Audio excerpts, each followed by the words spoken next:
Certain names will forever be connected to Mardi Gras. Arthur Hardy, who has been a source of Mardi Gras knowledge for Fox 8 and really the entire community for decades, is among them.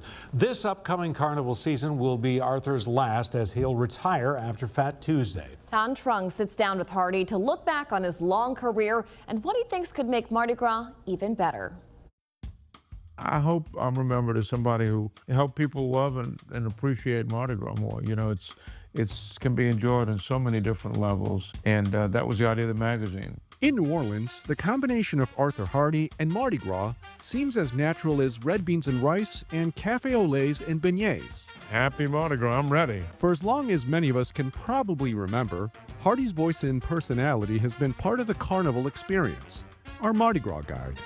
But that sounds a bit grandiose for the 79-year-old. I don't ever take this too seriously. You know, I haven't found a cure for leukemia. I'm directing people to parades, so come on, it's ego gratifying, but you know, I don't know how terribly important it is, but it was important to me to do it right. My name's going to be on it. His name has been printed for decades. In the late 1970s, Hardy and his wife, Susan, published their first Mardi Gras guide. We all came to know it as Arthur Hardy's Mardi Gras Guide, an encyclopedia of every parade, every crew, and everything associated with them. The first magazine was 1977. It took us a year to get it out. And it was very well reviewed, but we didn't have a marketing plan in place. We didn't have an advertising budget. So we had to do it on the cheap, try to get free publicity about like donating magazines to a radio station, and they would give them away in a promotion. So a trade-out for ads, basically. And that's how it started. Back then, they were high school teachers. We had no idea what we were getting ourselves into when we started the company in 1976. We're both high school teachers looking for a way to make extra money. And we said, hey, this is it. Well, it wasn't it for several years. We lost a lot of money, but we were more, I guess, stubborn and smart and stuck with it, and you know, eventually it became a success. Arthur Hardy's Mardi Gras Guide became a staple at stores and stands.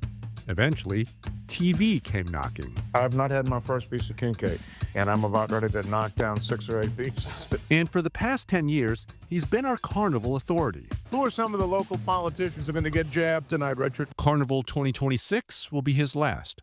No more writing for the Mardi Gras Guide. No more hosting on television. After 50 years of guidance, Hardy is retiring. No, it's been a great ride, man. It really has. But it comes a time when you gotta, like they say, leave the party. One of the things I'm looking forward to when I retire, other than travel and grandkids, is going to see more parades. You know, I'm not locked down at one place doing a live shot. So we used to catch 40 parades a year, you know, and now I don't get to see 5. Do you have a favorite parade or crew? Yeah, but if I say I'll, you know, make all the other parades aggravated with me, so I don't. But, you know. Now's your chance. Yeah, no. You've been such a well-loved guy. Why not get some hate? Yeah, one of the most beautiful parades ever ain't there no more. Comus, you know, which is our parade. The very first parade in 1857. It was always the last parade on Mardi Gras night. And didn't throw a lot, but the artistry was just unmatched. And I wish they'd come back. They won't. But it was just a beautiful parade. The most memorable Mardi Gras for Hardy was 2006, after Katrina. It was so emotional.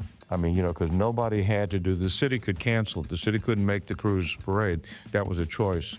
Some crews chose not to, many crews couldn't, but the ones that did got out on the street. And to see people holding signs saying thank you instead of throwing me something, mister. Almost every journalist thought we were nuts, said, you know, and we were almost indignant. You know, are you guys crazy? How can you be doing this foolishness? You got homeless people and people, and you're trying to explain to them that we need to do this, not just to show the world that we're back, but for us, we need this escape. We need to celebrate rather than surrender. Is there one particular era or one particular change that stands out in your mind that kind of defines or has changed Mardi Gras? Yeah, I think the diversity in Mardi Gras. You know, how the women have taken over. You know, 3 of the 4 biggest clubs are all female.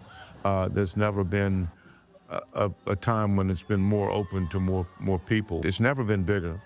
I don't think it's ever been better. The danger is it too much of a good thing? That's what I'm worried about. Have we reached that saturation point? Do you think we're there? I do. I think a little less might be more, and I think you're going to see some compression in the parade schedule. Hardy may be retiring, but his Mardi Gras guide will still be available on paper and online, and maybe on TV. Do you think you'll have a cameo on Channel 8? Well, you know, if they invite me back, I'll come back and say hello, but We'll talk to the boss. At 12 years old, Hardy marched in his first carnival parade in 1958. It's part of his long love story with Mardi Gras, a story that will continue. I'll be on the street. I mean, until they carry me away, I'll be at the parades. In New Orleans, Tan Trung, Fox 8 Local First. And Arthur has done such a great job over the years. We're certainly going to miss him, but we have one more Mardi Gras left with him, which we'll cherish. You know, encyclopedic knowledge, that's not good enough.